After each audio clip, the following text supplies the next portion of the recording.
601195 saya berasal dari program studi statistika dengan Fakultas Matematika dan Ilmu Pengetahuan. Di sini saya akan mempresentasikan artikel saya yang berjudul Pemodelan Regresi Harga Negatif Binomial pada Jumlah Kasus Difteri di Provinsi Jawa Barat pada tahun 2020. Analisis regresi merupakan analisis statistika yang dapat digunakan dalam memodelkan suatu hubungan antara variabel dependen dengan satu atau lebih variabel independen. Biasanya, variabel dependen ini berbentuk data kontinu, namun tidak menutup kemungkinan bahwa variabel dependen bisa berbentuk data diskrit. Salah satunya yaitu regresi Poisson, di mana terdapat asumsi yang harus dipenuhi, salah satunya yaitu ekuidispersi, yaitu nilai varian sama dengan nilai rata-ratanya. Namun, ekuidispersi ini kadang tidak terpenuhi dan kadang terjadi overdispersi di mana nilai varian lebih besar dibandingkan nilai rata-ratanya. Salah satu yang menyebabkan overdispersi yaitu excess zeros, di mana kondisi proporsi nilai 0 pada data count lebih besar dibandingkan nilai lainnya. Jika regresi Poisson ini tetap digunakan dalam kondisi overdispersi dengan excess zero, maka tidak dapat digunakan. Maka alternatif lain bisa menggunakan harga negatif binomial, di mana kelebihannya sendiri dapat mengakomodasi semua observasi baik yang bernilai 0 ataupun bulat non-negatif. Difteri sendiri merupakan infeksi bakteri yang menyerang selaput lendir pada hidung dan tenggorokan. Penyakit tersebut sangat menular dan dapat menyebabkan kematian. Pada tahun 2020 sendiri, kasus suspek difteri terdeteksi sebanyak 129 kasus dan tersebar di 16 provinsi. Salah satunya yaitu di Kabupaten Sukabumi terdapat jumlah kasus sebanyak 18 kasus. Dan juga untuk jumlah difteri pada tahun 2020 sendiri sebanyak 65 kasus dengan kasus kematian sebanyak 4. Untuk tujuan penelitian sendiri, yang pertama mengetahui faktor apa saja yang berpengaruh secara signifikan terhadap kasus difteri di Provinsi Jawa Barat pada tahun 2020. Yang kedua, mengetahui penerapan model regresi harga negatif binomial pada data kasus difteri di Provinsi Jawa Barat pada tahun 2020.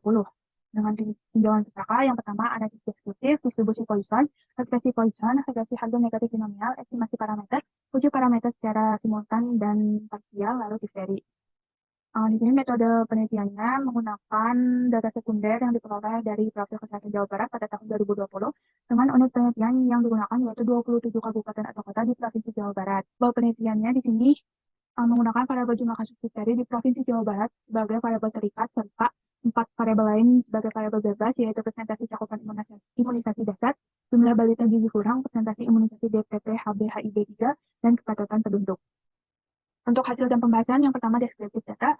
Pada tabel di atas, untuk variabel Y-nya, jumlah kasus difteri di Provinsi Jawa Barat nilai terendahnya sebesar 0 jiwa berada di 17 provinsi dan nilai tertinggi sebesar 18 jiwa terdapat di Kabupaten Sukabumi.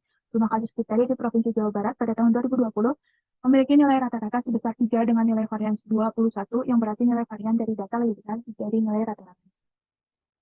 Untuk hasil pemodelan regresi Poisson sendiri, bisa ditunjukkan di tabel di bawah ini berdasarkan hasil estimasi yang terdapat pada tabel di atas, diperoleh model regresi Poisson sebagai berikut. Selanjutnya, kemudian overdispersi. Salah satu cara untuk mendeteksi overdispersi pada data dapat dilihat melalui nilai dispersinya. Jika nilai dispersi tersebut lebih besar dari nilai Z, maka dapat dikatakan bahwa terjadi overdispersi. Di sini, pada data, dengan menggunakan bantuan software RStudio didapat nilai 19,71319 dengan Z tabel 1,28, maka kanalnya ditolak. Maka dapat disimpulkan pada data jumlah kasus difteri di Provinsi Jawa Barat pada tahun 2020 mengalami overdispersi. Untuk hasil pemodelan regresi harga negatif binomial bisa dilihat pada tabel berikut. Berdasarkan nilai estimasi parameter pada tabel di samping, diperoleh model harga negatif binomial sebagai berikut. Setelah mendapatkan model regresi harga negatif binomial, selanjutnya dilakukan uji signifikansi parameter terhadap variabel jumlah kasus difteri. Uji yang dilakukan adalah pengujian simultan dan juga pengujian parsial. Untuk uji simultan sendiri, untuk nilai G-nya yaitu 13,6 dan nilai tabel T-square-nya 7,779, dan 13,6 ini lebih besar dari 7,779, maka H0 ditolak. Artinya, terdapat minimal satu variabel bebas dalam model yang berpengaruh terhadap jumlah kasus difteri di Provinsi Jawa Barat pada tahun 2020.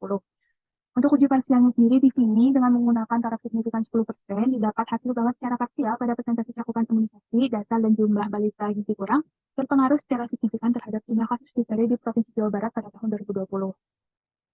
Untuk interpretasi model regresi harga negatif binomial sendiri, pada model count atau model transitif negatif binomial menjelaskan bahwa jumlah kasus difteri dipengaruhi oleh variabel independen yang signifikan. Dengan menggunakan taraf signifikan 10%, didapat parameter yang signifikan yaitu parameter beta 1. Jika presentasi cakupan imunisasi dasar sebesar X1 sama dengan 10%, maka angka kejadian munculnya kasus difteri difteri di suatu wilayah kabupaten atau kota adalah sebesar 4,3405 per 1000 penduduk. Untuk selanjutnya, pada model zero hurdle, menjelaskan bahwa peluang jumlah kasus difteri bernilai nol dipengaruhi oleh variabel independen yang berpengaruh secara signifikan terhadap jumlah kasus difteri.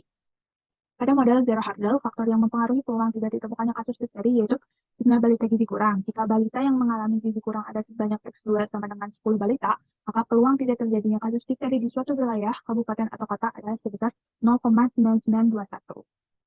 Untuk kesimpulannya di sini, yang pertama pada hasil pengujian parsial, faktor yang mempengaruhi jumlah kasus difteri di Provinsi Jawa Barat pada tahun 2020 secara signifikan pada model regresi hardle negatif binomial yaitu presentasi cakupan imunisasi dasar dan jumlah balita gizi kurang. Untuk penerapan yang kedua, untuk penerapan model regresi hardle negatif binomial pada jumlah kasus difteri di Provinsi Jawa Barat pada tahun 2020 diperoleh informasi bahwa terjadi overdispeksi karena pada variabel respon terdapat banyak nilai nol, maka dapat disimpulkan bahwa model yang cocok pada data jumlah kasus difteri di Provinsi Jawa Barat pada tahun 2020 adalah model regresi hardle negatif binomial. Saran dari penelitian ini, yang pertama mencoba menggunakan metode analisis lainnya yang dapat memodelkan data dalam kondisi overdispeksi seperti metode classic Poisson dan generalized Poisson regression agar dapat diperoleh hasil yang lebih akurat. Yang kedua, pemerintah Provinsi Jawa Barat diharapkan dapat memberikan perhatian khusus terhadap kabupaten atau kota yang memiliki banyak kasus difteri dan diharapkan mampu mengendalikan faktor-faktor penyebab terjadinya kasus difteri. Sekian presentasi dari saya. Wassalamualaikum warahmatullahi wabarakatuh.